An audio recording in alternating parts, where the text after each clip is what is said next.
Fala turma, tudo bem?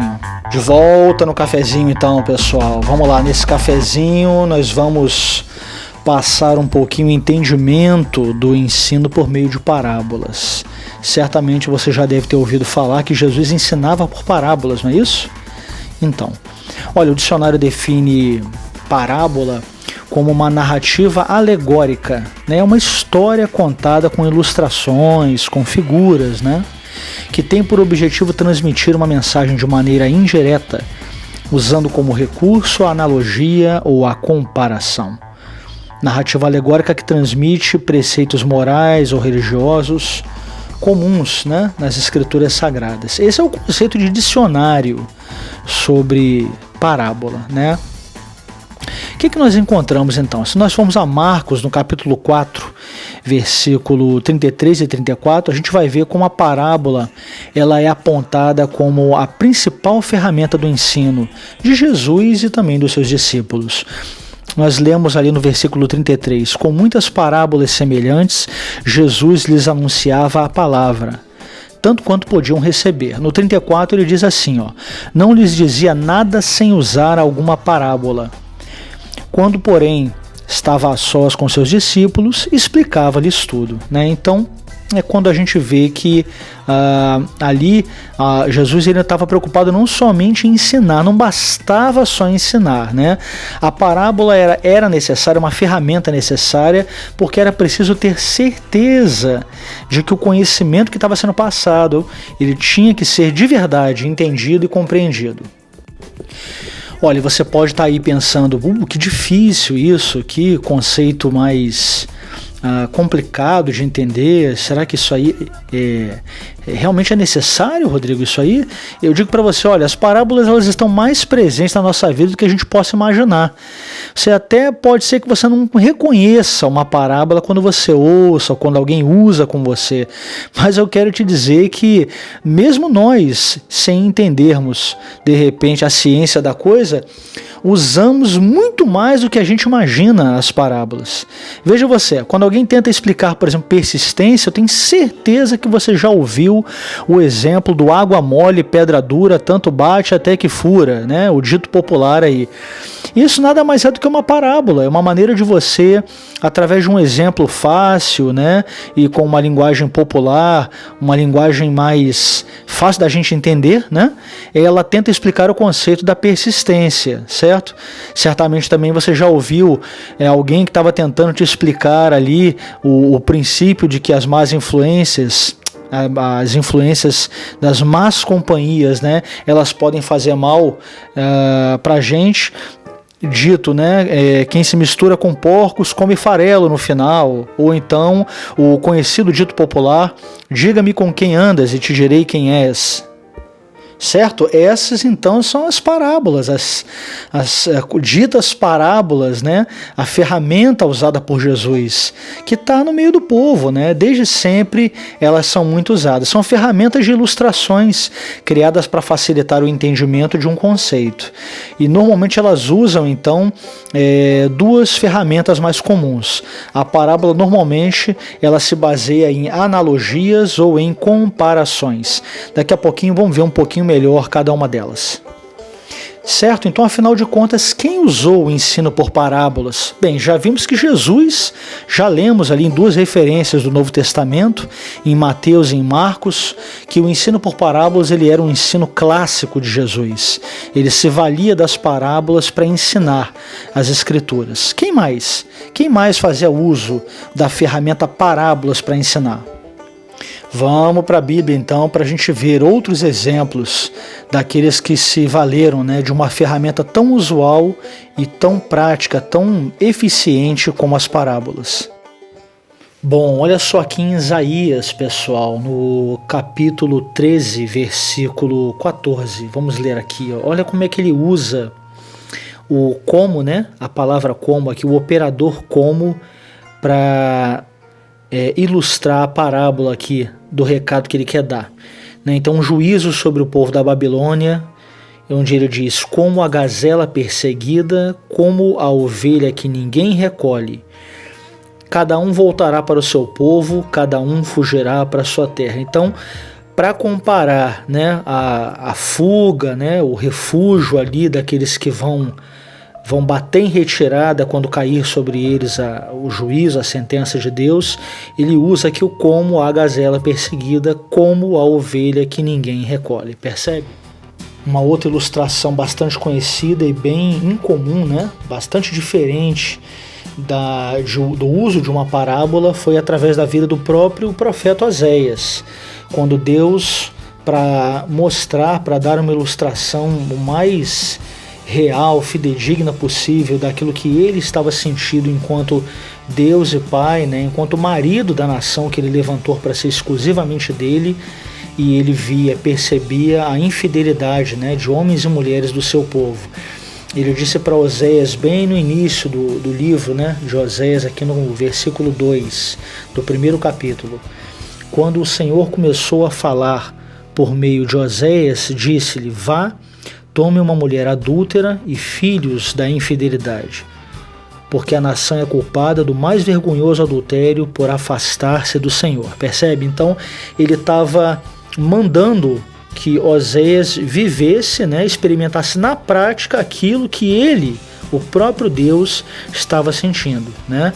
As dores, a tristeza, né, por força do adultério, da infidelidade de um povo que havia sido levantado para ser só seu e estava se corrompendo. Olha, caminhando um pouquinho mais, eu preciso dizer para vocês que para nós entendermos o efeito da aplicação de uma parábola para explicar algo, para ensinar a palavra bíblica, é muito importante nós entendermos o conceito da autoridade, né? A autoridade, se você for comigo a Mateus, no capítulo 7, do versículo 28 ao 29, você vai ler o seguinte: quando Jesus acabou de dizer essas coisas, as multidões estavam maravilhadas com o seu ensino, porque ele as ensinava como quem tem autoridade e não como os mestres da lei. Olha, aqui a gente vê que o ensino de Jesus, o ensino por parábolas, né, que é como ele costumava ensinar, ele não era algo novo, ele já era algo usado há muitos e muitos anos antes dele, né, muito tempo, muitas gerações anteriores a ele já usavam o ensino por parábolas, mas ele fazia de uma forma diferente, que foi digna de destaque na Bíblia, que diz que ele fazia com autoridade, diferente daqueles mestres da lei que já faziam esse ensino antes dele. E de onde vem essa autoridade? Olha, essa autoridade vem da aprovação. Só tem autoridade quem é aprovado.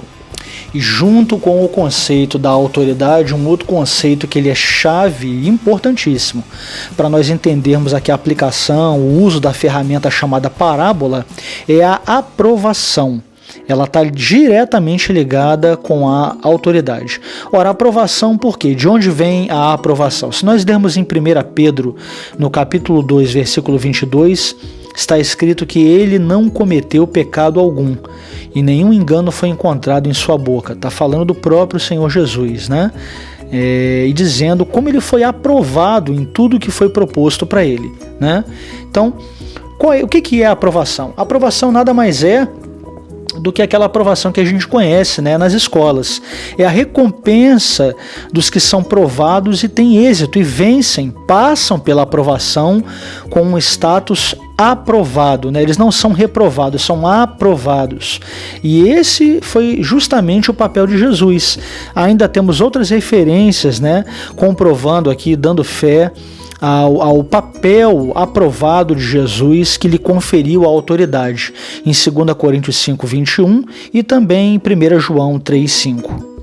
Certo? Anotou aí então?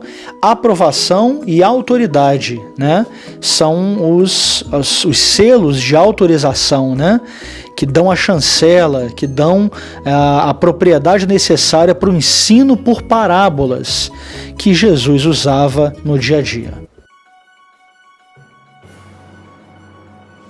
Ilustrações também muito comuns, né, de parábolas para ilustrar ensinos, tornar mais fáceis ensinos que sem as ilustrações das parábolas seriam mais difíceis, estão ali nos livros sapienciais. Em Provérbios, por exemplo, Provérbios, Eclesiastes, né, encontramos muitos exemplos.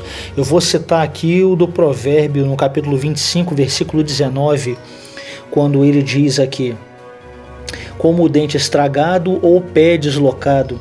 É a confiança no hipócrita na hora da dificuldade, né? Então aqui ele está descrevendo com o que se parece, né, confiar numa pessoa falsa, alguém que você na verdade não deveria confiar, não pode confiar e não inspira confiança, mas você, por força de alguma situação ou de estultícia, né, você acaba confiando. Ele compara como dente estragado ou a confiança num pé deslocado, né? É isso aí. Pois é, pessoal, e por fim, nós temos Deus, o nosso Pai maior aí, como o maior contador de parábolas de todos os tempos. Na verdade, se nós formos perceber, os 66 livros da Bíblia são obras que, no cerne, na sua essência, de alguma forma eles vão nos instruir por meio de parábolas.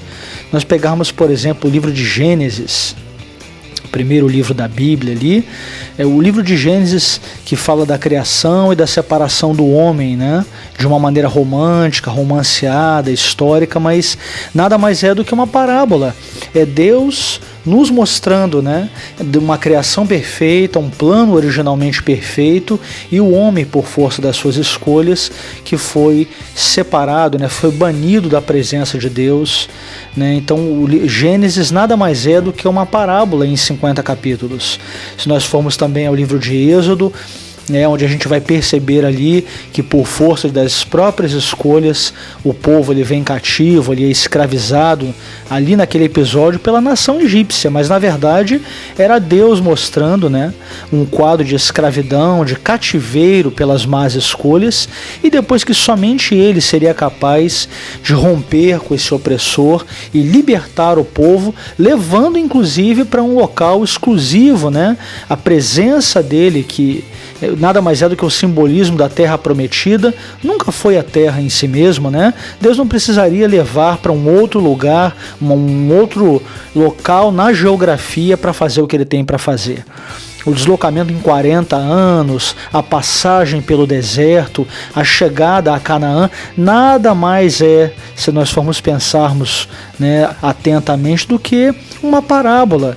Deus estava contando uma parábola, ele estava ensinando para gerações futuras, de uma maneira fácil de perceber, né, essa libertação e levar, né, trazer de volta ao povo para um local especial que era a sua presença exclusiva. Nós formos a Levítico também, vamos perceber que o legado das leis, a chegada dos mandamentos, nada mais é do que o próprio Deus explicando ao homem, já com uma natureza caída, corrompida, que não seria possível se relacionar de maneira saudável e sustentável, nem com Deus, com Ele mesmo, e nem entre nós, né? A própria Bíblia diz que nós somos inclinados para o mal e é natural do homem, né, fazer as piores escolhas possíveis.